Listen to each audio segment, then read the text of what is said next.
I am unashamed. What about you?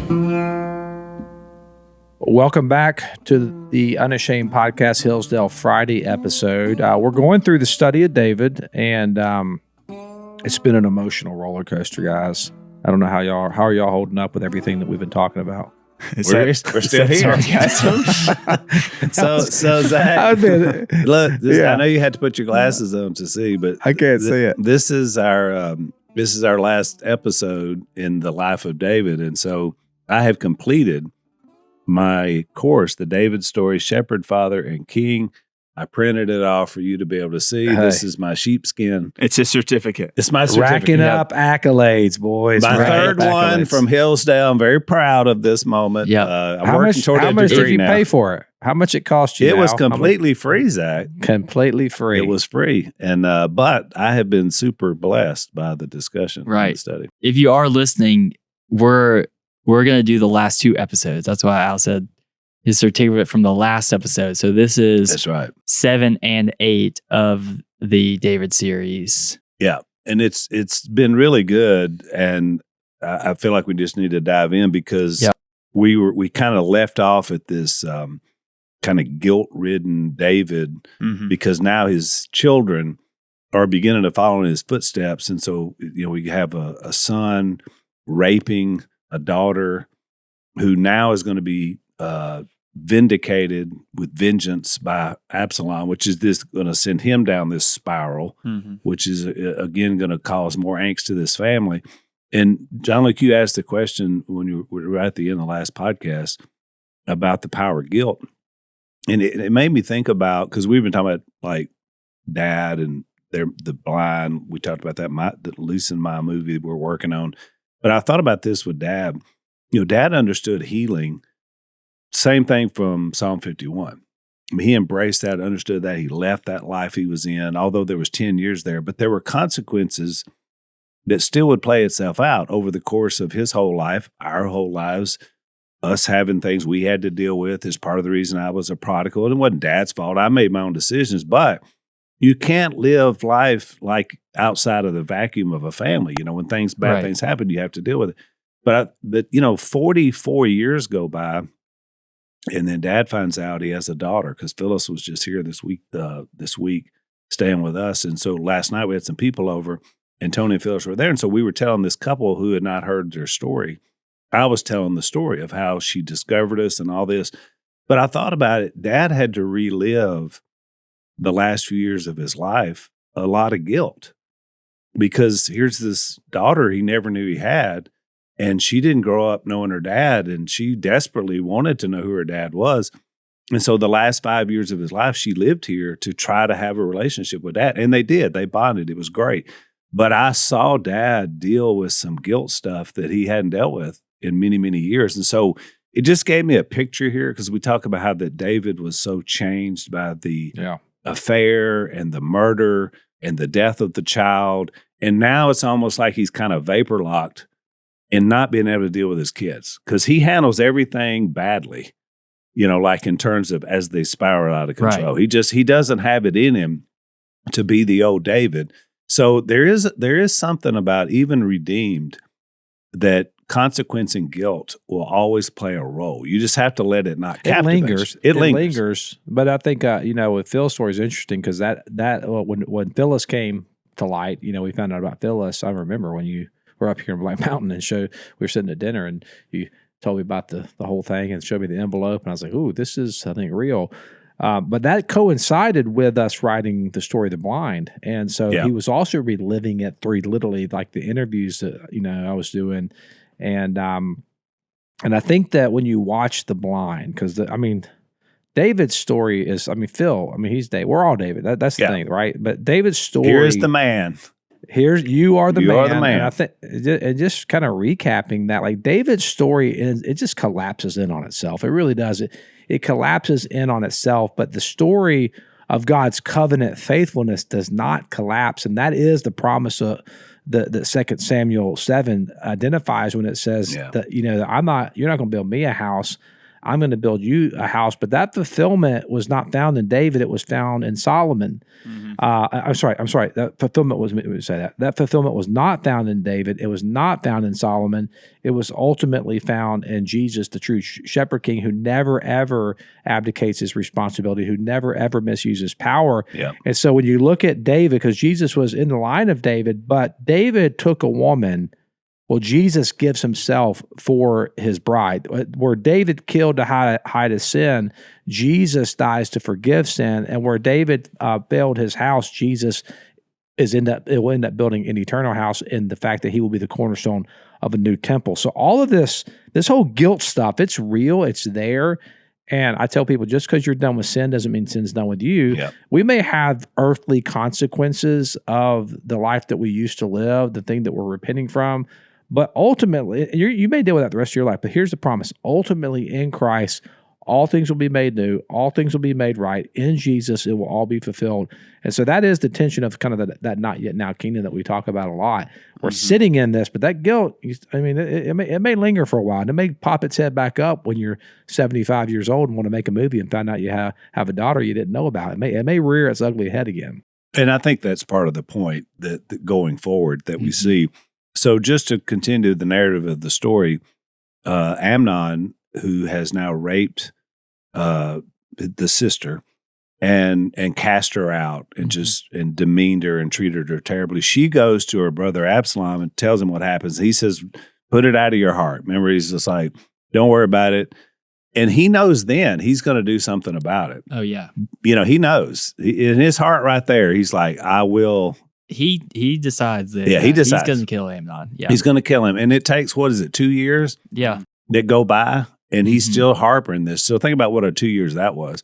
Right. And then he once again, David gets used as the messenger to lure now the brother out and all the other sons as well into a setting where Absalom's going to get his revenge, and he's going to murder his brother. And so now we're second generation murder in this family, because now they're killing each other, raping each other. I mean, so now we see, it reminds me, Zach, of the garden where you have the fall, and then you get to Genesis 4 and the fall has just happened, but we only go one chapter and we got sons murdering each other. And then 2 chapters later, we got every person on the earth at that time thinking violence and wickedness.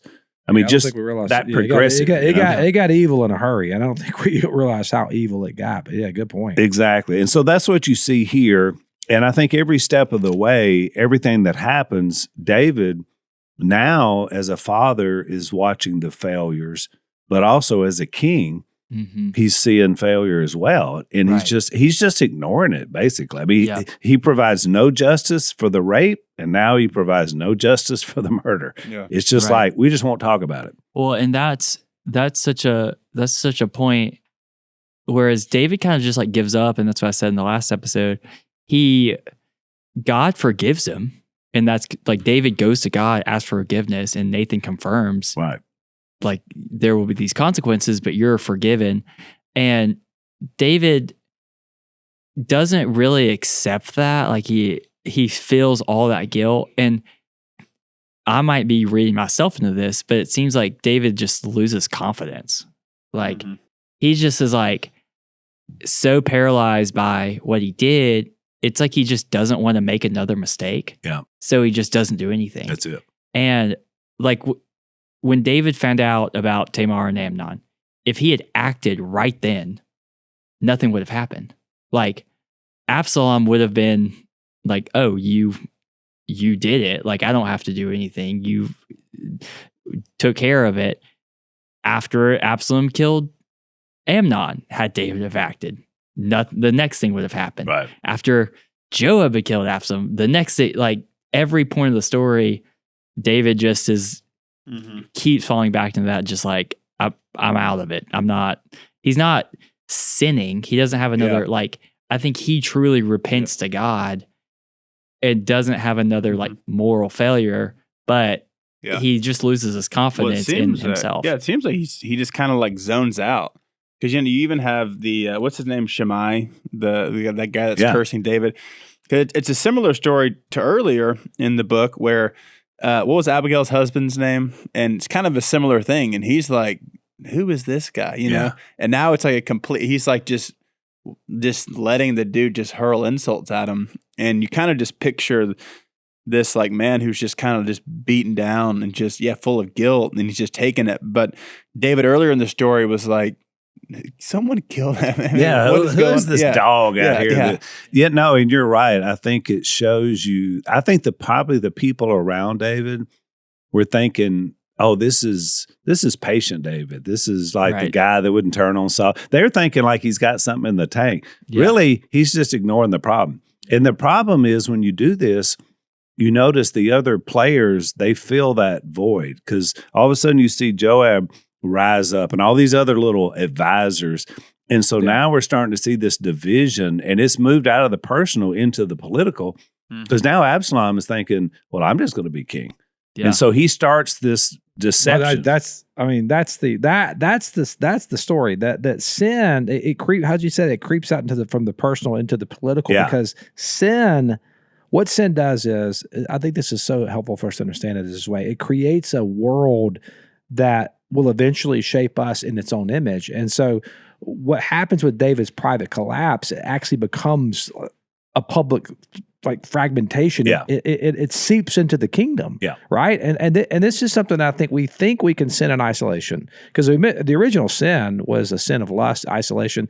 Then he had the deal, but then the big sin was the killing of Uriah, which again, I think that was inside of himself as he was figuring this out. But this seeps out into his world. And it reminds me of the story that someone at the church that you guys go to, they talk about, like, they'd gone through this whole period of it wasn't marital infidelity. They had got into like swinging and all kind of crazy stuff. And they end up repenting and turning to Christ. But and you know who I'm talking about. Oh, yeah.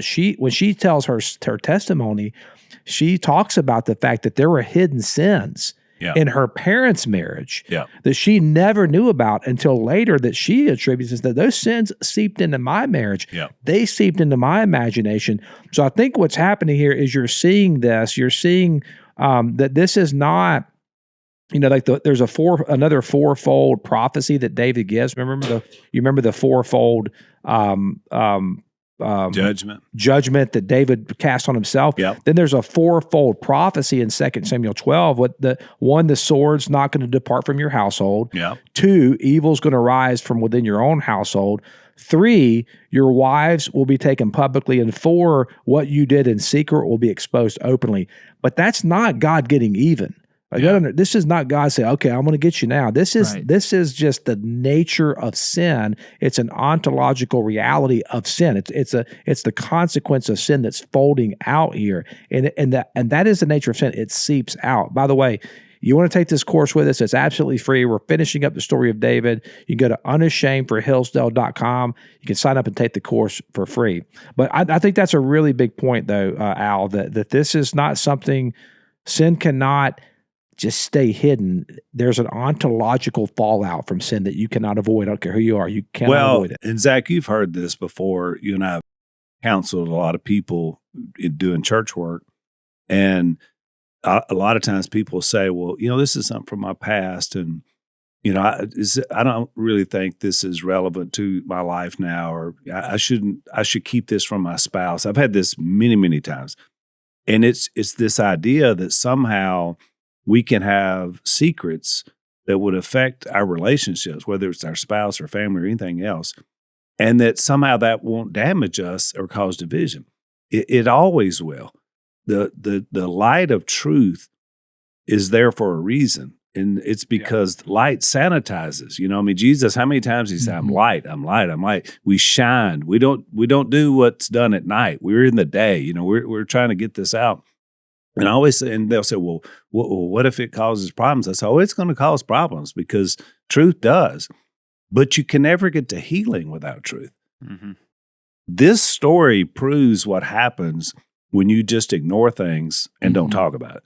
And yet, how many times have you been in a situation, Zach, where there'll be a big problem in a family? It could be an addiction or it could be something else. And we just not going to talk about it. Everybody just ignores it. It's like you walk through and we're whistling through the graveyard, like we're not going to talk about this problem. Does it fix itself? No. Mhm. It doesn't fix itself, and all it does is create division and problems within that Right. family unit. That's what I think for David himself. David does repent and God does forgive him, but David gets stuck in that situation. That's right. And he doesn't take on his new role That's right. as king and shepherd for the rest of his family. Right. You know what I mean? I think that's what we're talking about. Like, David's sin does come to light. Everyone sees it. He does bring it to the Lord. He does talk to Nathan. David does all the right things for restoration. And then God is giving him that, but David isn't accepting it because he's stuck in that like guilt of what he did. I mean, I think that's like part of the reason he doesn't take on these new challenges, I think, because he just is loses such confidence in himself of like, well, what can I say? Like, what can David, I mean, this is totally just my own thoughts, but David looks at Amnon and is like, well, how can I made the same mistake. Yeah. Like, David sees Absolom kill him, is like, well, I made the same mistake. Right. You know, like, and instead of taking that fatherhood role of speaking into them and challenging them on it, he just is. Because aren't they lost. screaming out, Luke, for correction? Yes. I mean, I think they both were. It actually even says that in 14. I mean, this is on our study guide notes. Absalom returns to Jerusalem after 3 years, but David refuses to speak to him. In an act of desperation, Absalom burns Joab's fields to get David's attention. Yeah. And we already know Joab is not a guy you want to I mess cannot with. believe, of all the people Joab killed for little things, I cannot believe he didn't, like, But he was the he son. will later. See, He does later. He does later. I know, but I'm saying I just would fit. Yeah, but Joab kills the commander. I mean, he does some shady But things. he is, I mean, Absalom is showing he's a grown man, but he's still trapped as a child. Mhm. And he's screaming for discipline. Right. He's saying, David, hear me. Here I am. How many times have we seen that? Our own little small children, they're wanting to know you're there. You're putting the guardrails up. You're putting the boundaries up. And when it happens with grown people, the results are devastating. So the kingdom becomes divided over this because now Absalom, in his last act of rebellion, basically causes civil war. Mm-hmm. And 20,000 Israelites are going to lose their life in this civil war, all because one dad won't discipline his son. Right. I mean, that's what we're down to. And Wow, won't that's crazy. discipline his son because his son's patterns of lust repeats his own pattern of Correct. I see and I Right. take. I see, me wants, me takes. Yeah. And so David is in this picture. His neutrality is not. He's not neutral. He's actually participating in it. Even so, this is post repentance. But this is the thing about sin, though. We're so obsessed with our justification that we're not seeing this thing how like that's the way you take sin serious is it's not fixating on damnation, because damnation will be. I mean, God will forgive, right? We know that, and we tell ourselves that I can do this sin and surely God will forgive me. And you know what? Yes, he will forgive you. But the problem with sin and the fear that I'm learning in my older age, the older I get every single year, I gain a greater fear of sin, because I'm starting to understand that a disordered desire, I can't love. I can only consume with that. And so you see that what happens in God's economy is that sin can never remain private. It's always going to act like a cancer, and it's going to metastasize through your entire life. And in David's case, his entire kingdom. I mean, this started out as him on a roof. No, this started out as him not going to war. Yeah. Right? Mm-hmm. And now we're talking about 20,000 people being killed in a civil war in his own kingdom, simply because it started out with just one. Yeah. Him just being lazy. I'm gonna hang out on this one. It's interesting because David, that happens at David's at the house, at the palace, and you have Genesis, beginning of Genesis. It's the first time that that sin is used as I think it's a verb where it talks about sin is crouching at the door looking for someone to devour. You must master it. And it's interesting that kind of that language, and then you have David on the rooftop looking at Bathsheba bathing on the roof. It was and by the way, the parallelism. It's the same rooftop that now Absalom, when he takes briefly the kingdom from David and runs him out of town, guess what he's doing on the same rooftop? having sex with all of David's wives Yep. in public on the roof.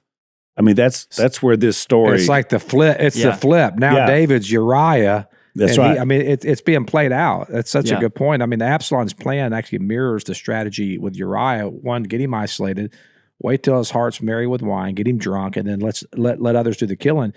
That's his plan. That was David's plan. Remember, let's bring him home, let him be merry, and then he ends up getting somebody else to kill him. Quick callback. This does not do anything with it. Just made me think of it when you said that. But he made the point too in the last lecture with it's whether it's Michael or Mikhail. I watched The House of David. They call her Mikhail, so whatever. Whatever. You say potato, we say potato. But no, but when she was in the window helping David escape, and then the next time she's in the window, it's when she looks at him and basically despises him. So all those callbacks are so interesting. The rooftop with Absolom and then David, and then her with looking out the window helping David escape from Saul, and then the next time it's the window with her and David. It's her despising him because of the king. And even the idea of being barren the rest of her life is thrown in there to Zach's earlier point from another podcast about that idea about multiply. I mean, even in her marriage to David now, not only is it a loveless marriage, a hate-filled marriage, but it won't even produce any children, any future for them as well. So it's just a sad part of the story. You could go to unashamedforhillsdale.com and you guys can sign up and take this course with us. It's absolutely free. We're in the story of David. But to your point, Al, that is the nature of sin. I think that's what we're seeing here. That sin, what we're seeing here is David's refusal to get involved in this. All of everything. It's what it reveals is a deformation that sin causes, and particularly in David's case here, he's like letting all this happen. And John, like you said this earlier, but I want to just reiterate it. This is the consequence of his own sin. That now he doesn't feel like he has the moral authority to actually lead his family. And the reason that he doesn't feel like he has the moral authority is because what the sin that he's committed. And so then now you start to see the deformation of sin, how it deforms the soul. Yep. And so David, is he forgiven? Yes. Is he deformed? Yes. The point is we're all deformed in some degree or another. And so like you can't get like too bent out of shape on the deformation because we're all deformed. The question is, do you want to be more deformed? I don't. So I'm like, man, whatever deformation I'm experiencing now, I don't want any more of that. In fact, I want the redemption of it, and I want to move back the other direction. So I'm learning a healthy fear of sin. That sin deforms the soul, and it has consequences that go far beyond my own personal inner thought life. And that's the sin, right? Because that's too. It's you commit the sin, right? Then you're forgiven, and then you have this internal struggle with the enemy of, because then he kind of flips it, right? Then it's like, well, then who are you? And because then you have that callback to your sin. So then because I experience this sometimes too. It's like if I do something terrible, if I do something bad and I repent of it, the last thing I want to do is go try to instruct someone else. And I love how you said that, the moral authority, because you do kind of feel like a self-righteousness, or you feel this weird feeling of, I know what I've done, but now I'm trying to lead this and call this out. It feels hypocritical.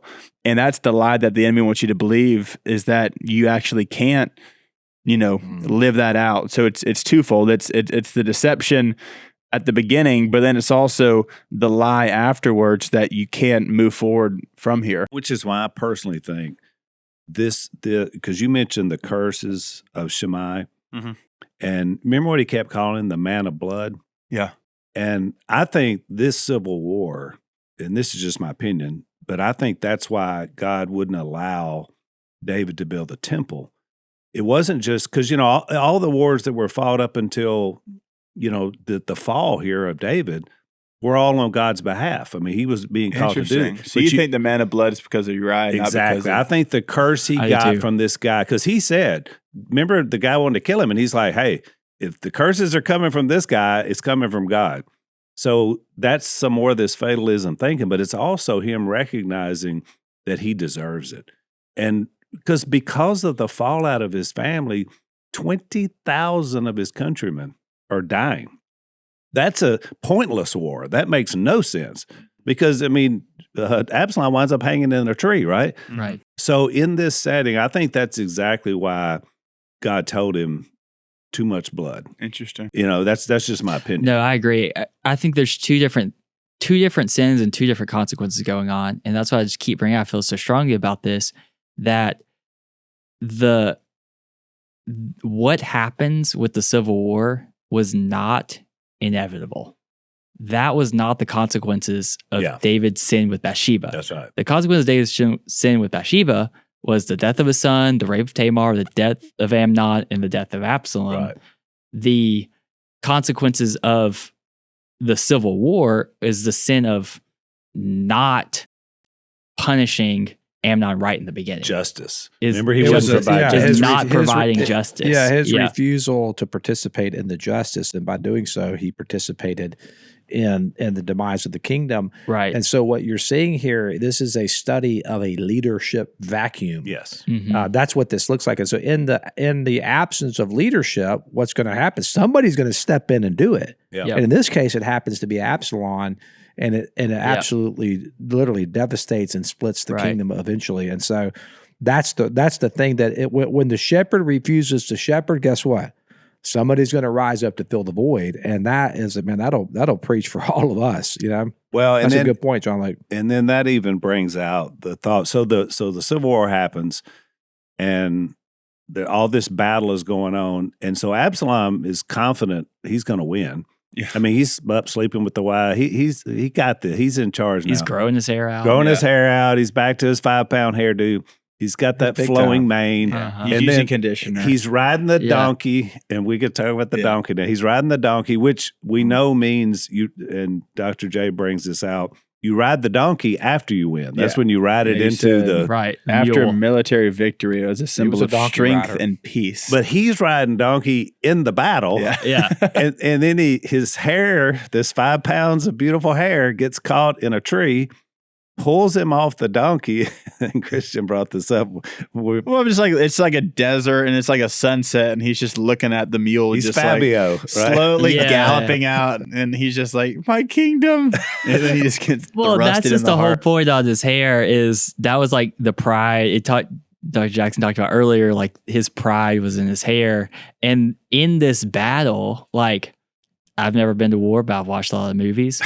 And either You've read a lot of books. I've read a lot of books, and either their heads are shaved or they've got like, even the Vikings had some kind of braid situation going on. Because like the hair is a vulnerable spot. It's the reason why you don't want the long hair coming out of a football helmet. Yeah, right? It you don't gives want them people something to pull grab a their hold of, hair. right? And Absalom's just letting it flow in the wind, and that's what is his downfall. And then as he's hanging, as Christian says, the donkey is riding away, and literally the kingdom is going with it because they're losing, because they underestimated. Remember, he made a point about that. Some advisors came and said, "Look, this David's scrappy.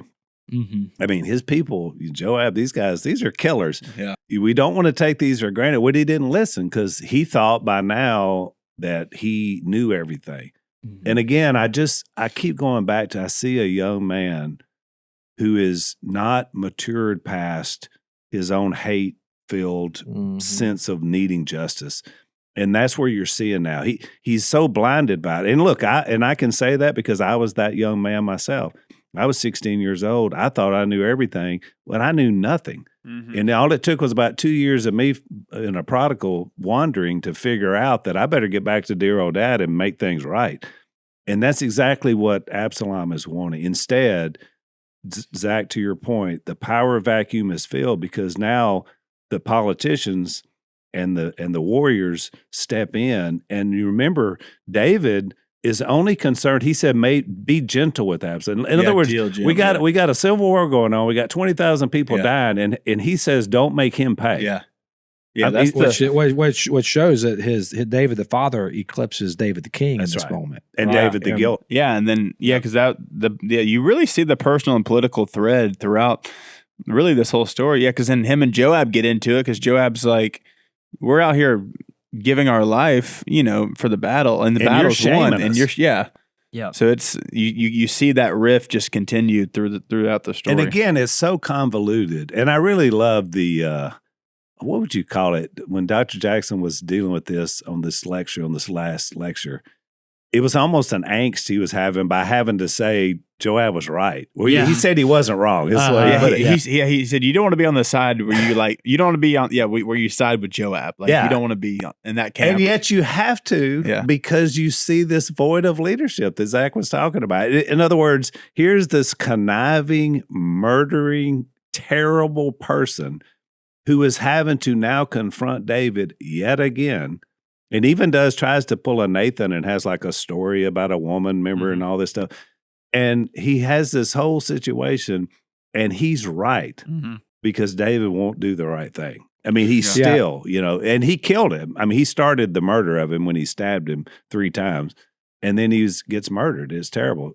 Don't forget to go to unashamedforhillsdale.com to sign up. Take the courses for free and then join us on the podcast. Go ahead, Zach. Yeah, it's interesting, this line too, when Absolom gets hung in the tree by his hair, the language dangling between heaven and earth, or suspended between heaven and earth. And it's such a picture, right, of this identity that's been just really suspended. It's like he's not quite, where does he end up at? Where does the whole sin end up at? You end up in this place. I'm suspended between the two. And it is an identity that's not rooted and connected.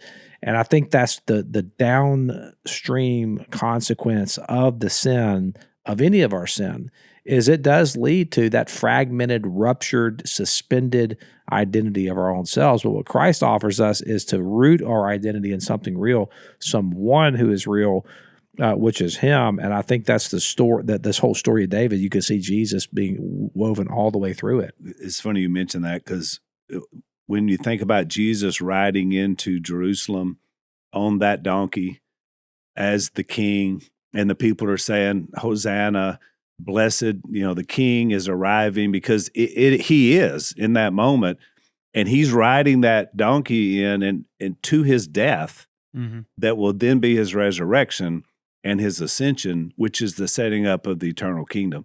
So you see that picture that's right there, and this donkey's not riding off without Jesus on it. This confrontation, or maybe it's like a clash between the different roles of David, of shepherd, of king, and a father. And he's wrestling with all of that, and you can understand it when you kind of read this whole story as we've kind of moved through the story. The confrontation or the clash, it's like it is inevitable based on the decisions that he's continued to make. Like this clash is going to happen. But the reason why the clash is going to happen is because David, in his own choices, this is what sin does. It fragments us. So his role of shepherd is now separate from his role of king, and is now separate from his role of father, because he's done all these things now. So now it's all fragmented. And so now it's all clashing together. And that goes to speak to the identity of what sin, how it distorts that identity. And so David's dealing with that, and to the point where he basically gets rebuked by Joab, who's like, "What are you doing? Like mourning in this way? You're, David's grief. It's my son, Absolom." And Joab's like, "What are you doing? You're demoralizing the troops. What? Do you not understand what's happening here? This guy's starting a civil war." And David just can't go there as king because he's stuck in the father role. But then he's also trying to shepherd the kingdom. Then he's also trying to be the shepherd. He's like, it's all of his responsibilities now. They're separated because his son is now an enemy of the kingdom. And there's no weight to his words, because think about it. He told Joab and all the commanders to go easy on Absalom. So what he was saying is, don't kill him. That's what he told him. And this is the king. So at one point, if David would have said that, everybody would have listened. Right. Now, when Joab hears he's hanging in the tree, guess what? He goes right down there with the javelins and says, we're going to kill him. And he does. And word gets back to David. And remember, that was kind of a funny story, because the first guy comes up and it's like, I don't know. Was it? I know not what he doesn't even, the translation was just a I don't have the message. Then the Cushite comes along and says, oh no, he's gone. Yeah. He's been killed. But once again, David has an opportunity to provide justice. He should have killed Joab. Mm-hmm. He should have died for that. He went against direct orders of the commander-in-chief and killed the son. Instead, out of, again, shame and guilt, he fires him, which like that's going to make him go away. Like we got the Apprentice. You're fired. Yeah. Because all he does is goes and kills the guy who is the replacement. Well, of course he did. He's Joab. That's the way he does things. Yeah. Here's the replacement that David has put in. He's dead. And Joab is right back to pulling his shenanigans. He's not killed until Solomon comes to power. So again, I think it shows this impotence motif. There's one, Zach. There's a new motif for you. This impotence motif that we find David at the end of his reign, because by now he just can't seem to get it right. Mm-hmm. But how did David start? But how did he start? I mean, think about David's story at the very beginning. When he was called by God, what was he doing? Shepherding sheep. Shepherding sheep. What you do see, the beauty of this story is you do see a full arc at the end of his reign as king, and as he's turning over the kingdom. He says, "It is I who have sinned. These sheep, what have they done?" And so David's offering himself up for the people, kind of a foreshadowing of the son of David, right? But that is the picture. He begins as shepherd, and he ultimately does end as shepherd. He comes a long way from when he was like beautiful David playing the harp, that picture in the early days, and his rise to prominence, and he was a great warrior. But he doesn't end. The story doesn't end with him as the great warrior or the great poet. The story of David ends with him. I'm returning back to the humble origins. I'm still shepherding people. It's really good.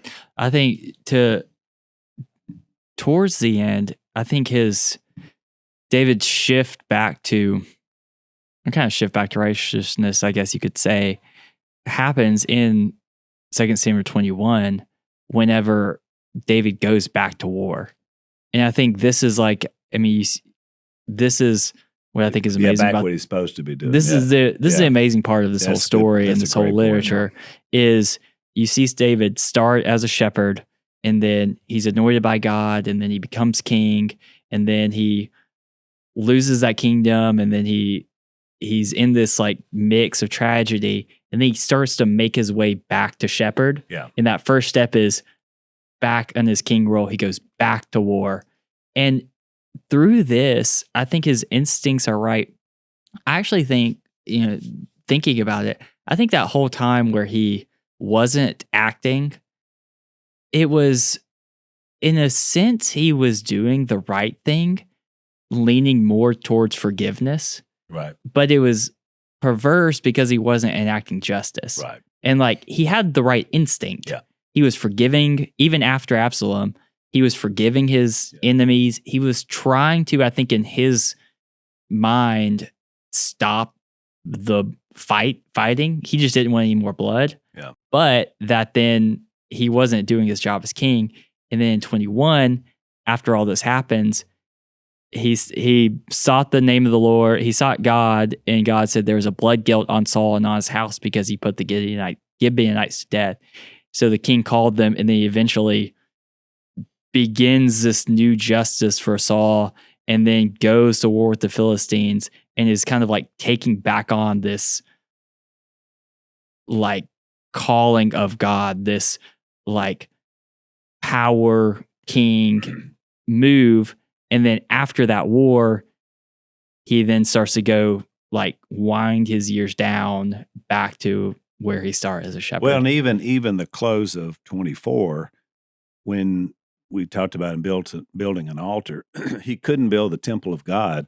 Right. But he does have a priestly moment here where the people are suffering, his people, the sheep of Israel, and there's these plagues there. And then he builds this altar and says, because it said David saw the angel who was striking down the people, this is verse 17, and he said to the Lord, I am the one who has sinned and done wrong. Mm-hmm. So he kind of returns back to that idea. These are but sheep. So Zach, there he is back to being a shepherd. What have they done? Let your hand fall upon me and my family. And I think about Moses. Remember when Moses was like, these people, I don't know. But he's like, look, these are people that you brought out of Egypt. We need, because God was like, I'll just kill them all and start over with you. Mm-hmm. And he said, no, Moses remembered the sheep, right? Because he was a shepherd. because he spent 40 years being a shepherd before he was ready to go get the people out of Israel. You see the same thing here. It's like that return. And Well, you see the force, and that's why you see Jesus, the good shepherd, in this too, where David says, "It is I who have sinned. These sheep, what have they done? Let their sin fall on me." Christ says, "It is they who have sinned. These sheep, what have they done? Let their sins fall on me." Yeah. So you see what Jesus accomplishes, what David never could. Jesus actually heals the world that David broke, and so I think this is interesting because when David ends his reign, one of the last things that he says is very simple. He says, "Walk in the ways of the Lord." You know, when he hands the kingdom over to Solomon, just walk in the ways of the Lord. And I get this as a 47-year-old man. Like I'm getting this now. Like I'm starting to get this. It's like, what has sin taught me? That it never works out like I thought it would. And the older I get, the more I'm kind of like, man, just walk in the ways of the Lord. Just like Phil used to say this, and it would drive me nuts when he would say it. I would think, 10 years ago when he would say it to me, I think he just doesn't get it. And now I'm like, no, he got it. When he would just say, just do the right thing. Do good. Just do the right. And I would just for do crying good. out I'm like, loud, what is the downside of doing good? I would hear that though, and I would think, no, let me sit you down and talk to you about your theology, Phil. And at the end of now that I'm 10 years out of that, I'm like, no, Phil got it. At the end of his life, he's just like, for crying out loud, just do the right thing. Just walk in the ways of God. This is the promise. This is what's good. And so David has that sobriety. Newsflash. Do good. What is the downside of loving God and loving your neighbor? Christian. That's it, right? I mean, but you think about how David finishes. He doesn't finish as a perfect man, but how David does finish is he finishes as a man who learned that the kingdom of God will only come through presence and the mercy of God. It's not going to come through strength or charisma or like a superior strategy. None of that. It's going to come through the presence and the mercy of God. That's how the kingdom's going to come. And David gets this at the very end of his life. Dr. Jackson didn't talk about this, but I think I've heard people mention this, but wasn't like when David did the census, like wasn't that frowned upon? Like wasn't he, like why was that a bad thing? Well, God had always said, even way back before the Israelites went into the promised land, that don't count your horses, don't count your armies, because you need to rely on me. Because when you start counting the armies, it means that your power, you got the power, not that. So that was kind of the idea about census and somehow taking credit for what God has built up. So that was kind of the idea. But I thought it was interesting. I love that Dr. J painted this picture with at the end as a positive with the young woman that comes in with David as necessarily a negative, like he's in such bad shape that, he can't stay warm. That the idea is that kind of that lamb has returned to the lap of the guy in the story. That was the picture he painted. And that's a beautiful picture because then he goes into this next thing with Solomon about following God, to Zach's point, which will make him a great king. Don't forget to go to unashamedforhillsdale.com to sign up for the course, which is free, by the way. And then it's interesting because David had all these kind of left undone things in the kingdom. And then Solomon's going to come in, and he's going to kick down doors and take care of business within the first 2 chapters of First Kings. He does it. And it reminded me of the end of The Godfather. Whenever the Don has died, and now, all these people are rising up and, there's this conniving going on. And so the son, Michael, on the baptism of his godchild, just kills everybody. It's like, everybody thought they were safe and everybody's forgiven. And it was like, no, I'm killing you all because we're going to go to Godfather too. I'm the man. So from a mob perspective, Solomon does this in a kingdom perspective because he has no qualm about justice. He doesn't have the guilt-ridden thing of his dad. So when he comes to power, he just goes and kicks down doors and says, here's the way we're going to do the kingdom. And it's very interesting then that he's the one that winds up building the temple later. But I think it's because the blood had been shed and now there's unity in the kingdom. But it was brought about even at David's end with the right thing in mind. And so I love that he returns to the heart, to Zach's point, that we saw way back in 1 Samuel 16 when they had to go get him out of the field because he was taking care of sheep. and he didn't even get. He wasn't even going to get picked. Yeah. But he was the guy. It's cool too because Dr. Jackson pointed out the redemption part with the young virgin when David's old. But I think too the redemption and the restoration of the fact that Solomon is king and Solomon is the son of Bathsheba, which is this whole debacle started with 2 Samuel 11. So I think there's even a full redemption in that of Solomon becoming the next king, and it's on the hinge of David's worst mistake of his life. It's a great insight, and I've said the same thing when you go and you read the genealogy in Matthew 1, and there you see Bathsheba in that, in the physical lineage of Jesus, along with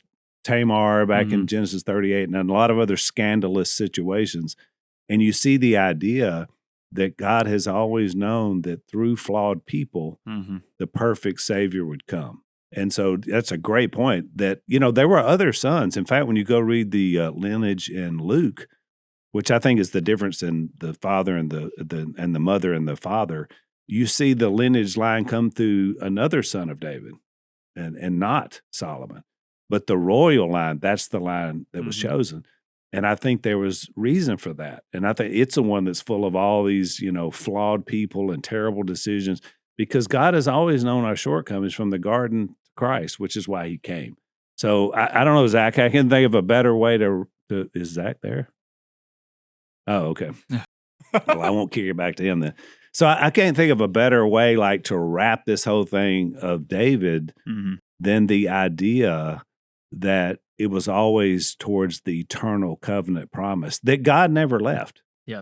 No matter what happened. And in spite of now, I don't know how many decades we're talking about here over this last part of David's life, but this was a long stretch of this like non-confidence, insecurity. I mean, this was a big chunk of David's life, and yet you see him come back to his roots of having this heart for God. So I do think it's a great story of redemption and renewal and everything we talked about from Psalm 51. But I also think it's a cautionary tale that we made the point of the rooftop, what do you call it? Scrolling. Rooftop scrolling. That the idea is that if you start down a progressive trail with the evil one, he will lead you to places you do not want to go. And you remember when Satan went after Jesus directly, he tried to appeal to the same things. Basic desire. Oh, you're hungry. You hadn't eaten for 40 days. Well, why don't you just make some bread? There's stones everywhere. You got the power. You can do this.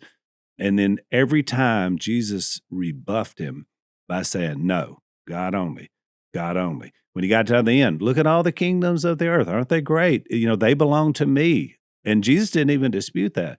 What did he say? Worship the Lord your God and serve him only. So I think the pathway to the peace we're looking for is in the little decisions every day, because they're the ones that the evil one sets the trap for you. And then one bad decision can lead to the next, and that's when you see the tale here. So it's more than just a tale of redemption, it's a cautionary tale as well. Yeah. So I don't know. Any final thoughts y'all have before we wrap it? No, I thought it was awesome. I mean, David's one of my favorite characters in the Bible, and I thought Dr. Jackson did a great job articulating his life, and even starting, before that with 1 Samuel with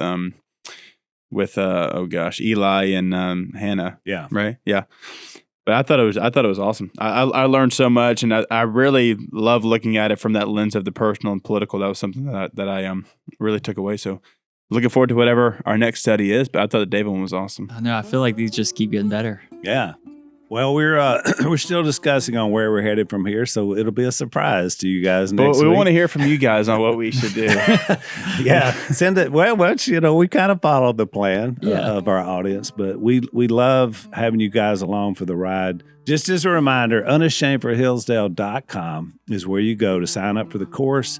It's free. You get to not only get some great teaching from the folks at Hillsdale, but you get our discussion on it as well. So we love that you're taking the journey with us. It's been a lot of fun for us too. So we'll see you next week on the Unashamed for Hillsdale podcast. Join us every Friday for Unashamed Academy powered by Hillsdale College. Make sure to go to unashamedforhillsdale.com and sign up. It's no cost to you. That's unashamedforhillsdale.com. And don't miss an episode of the Unashamed podcast by subscribing on YouTube, and be sure to click the little bell and choose all notifications to watch every episode.